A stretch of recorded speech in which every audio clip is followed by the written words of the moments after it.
যখন শাপলা হত্যাকাণ্ড হয়েছিল, আমাদের সামনে এমনভাবে বয়ান উৎপাদন করা হয়েছে, ওইখানে একজন লোকও মারা যায় নাই। এখন তারাই বলতেছে 36 জনের হলো তারা প্রমাণ পেয়েছে।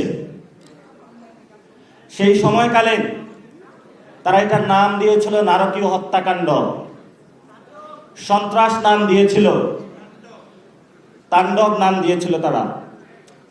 আজকে এখানে একজন সংসদ সদস্য ছিলেন একটু আগে, মুফতি হানজালা সাহেব পার্লামেন্টে যাচ্ছে, ওনাকে বলতেছে কি এই ধরনের যে মিডিয়া সন্ত্রাস থেকে শুরু করে তারা আমাদেরকে প্রতিনিয়ত যে উৎপাদনের মধ্য দিয়ে তারা যায়, একটা সময়ে তারা আমাদেরকে হত্যাযোগ্য বানিয়ে দেয়। এই জন্য হলো আপনারা যারা আলেম ওলামা আছেন, শুধু আলেম ওলামা না, প্রত্যেকের জায়গা থেকে নতুন করে ভাবতে হবে, মিডিয়া জগতে নতুন করে ঘুরে দাঁড়াতে হবে। এখন বাংলাদেশে অনেকে বলে যে যা কিছু আমরা বলি এগুলা প্রিন্ট ইলেকট্রনিক মিডিয়া, আমাদের কাছে বড় মিডিয়া আছে, এটা জানেন তো কি? এটার কানে কোনো গোপন থাকে? এটা দিয়ে মোবাইল জার্নালিজম দিয়ে কিন্তু আমরা শেখ হাসিনাকে বাংলাদেশ থেকে বিদায় করেছিলাম।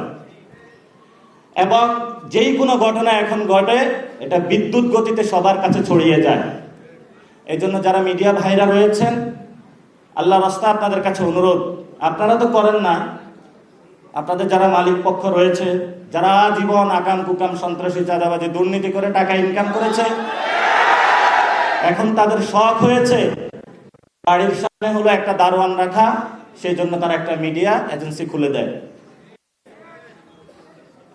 তো এই যদি হয় মিডিয়া ইন্ডাস্ট্রি বাংলাদেশে, তাহলে বাংলাদেশের ভবিষ্যৎ, যেটা আমরা সংবিধানের স্বীকৃত বিষয় অনুযায়ী যে ফ্রিডম, প্রেস ফ্রিডম, সেটা তো বাংলাদেশ অনেক তলানিতে আছে।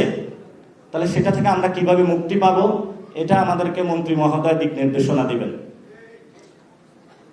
আজকে যিনি এখানে এসেছেন মিডিয়া মন্ত্রী, ইনফরমেশন মিনিস্টার, উনি অনেক ভালো লোক। উনি 90-এর সেখান থেকে আমরা ঢাকা শহরে বিভিন্ন আড্ডা হতো, উনি কিন্তু বড় মাপের একজন ফিলোসফার আবার। তো আমরা বলবো যে মিডিয়া সেক্টরটা আপনার হাতে গিয়েছে, আপনি এটা যদি সুন্দর করে গড়ে তোলেন, আমাদেরকেও একটু অ্যাক্সেস দেন, আমাদেরকে জঙ্গি না ভাবেন, আমাদেরকেও বাংলাদেশি হিসাবে ভাবেন, সার্বভৌমত্ব ইসলামের অতন্ত্র প্রহরী হিসাবে ভাবেন, একটু সুযোগ দিলে আমরা বাকিটা ইনশাল্লাহ করে নিতে পারবো।